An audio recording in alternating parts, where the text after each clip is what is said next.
T.B.Photo X1.5 TFX, and welcome back to another video. Well, this was not really that much of a planned video, but I will title this the D2Xs Strikes Again. Well, this camera, the old, really old, vintage, I would rather say, DSLR camera from Nikon, which is a 12 megapixel monster, full magnesium body and so on. Yeah, you know the specs from a previous installment. I went out once again with this one, but some other lenses, as you can see here. We have everything from the 3.5 f3.5 10 to 20 millimeter up to the Nikon 70 to 300 millimeter 4556 with vibration reduction. And this was basically the lens that I used for the majority of the shots I would like to show you.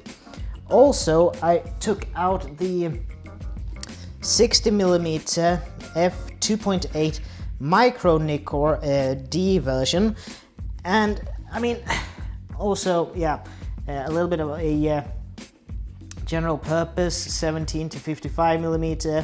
These two are the only true DX lenses, and these two are FX, but usable nonetheless on DX. But I also got the SB800 and the SU800 to do some flash work as well. And I gotta tell you, the images that I managed to capture with this old camera, I mean, there is a couple of videos that I would like to link in the description that talks a little bit about this with brand snobbery, and I would also add model snobbery. I mean, a lot of people that I have read the reviews of would basically completely disregard the D2XS or the D2 in general, D2X in general nowadays, because it would be an obsolete camera. But look at these images. I know that most of them are ornithological in nature, bird is the word, no, and nothing like that. But anyway, I would like to just show you here that what you can accomplish with a 12 megapixel old APS-C sensor camera. I mean, I was blown away with what this camera actually could produce for being this old and 12 megapixel. So yeah, I think I will just, this will be a short video. Unfortunately, I didn't have anything to do some B-roll with, but I will show you a compilation of the images that I took whilst out and about with the not D7200, I'm so used to saying that. But anyway, what I managed to get with this D2XS.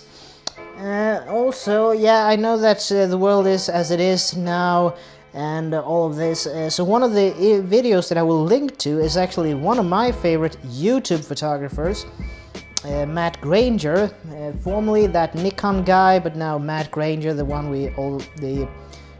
Australian we all know and love for photography on YouTube. He had a great video that he put out for a few days ago with a good price, or good deal I should say, if you're in the period that you want to do your own photo book.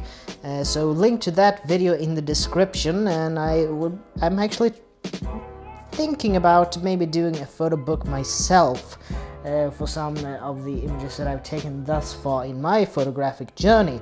But I think that will be all for me for now. The main purpose of this video would be both a little bit to show what a camera, that this is still a valid camera in today's world in 2020, and also a little bit of the creative lighting system, and also to put good quality glass on a good quality body, that it actually really makes a difference. And I think actually Kai from Digital Rev, when he was at Digital Rev, did a fairly humoristic video about that, so link to that as well in the description.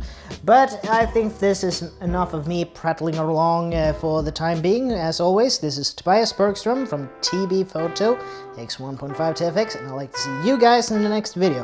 And as always, please like, share, comment, and subscribe, and I'll see you soon, so take care from now on. Bye.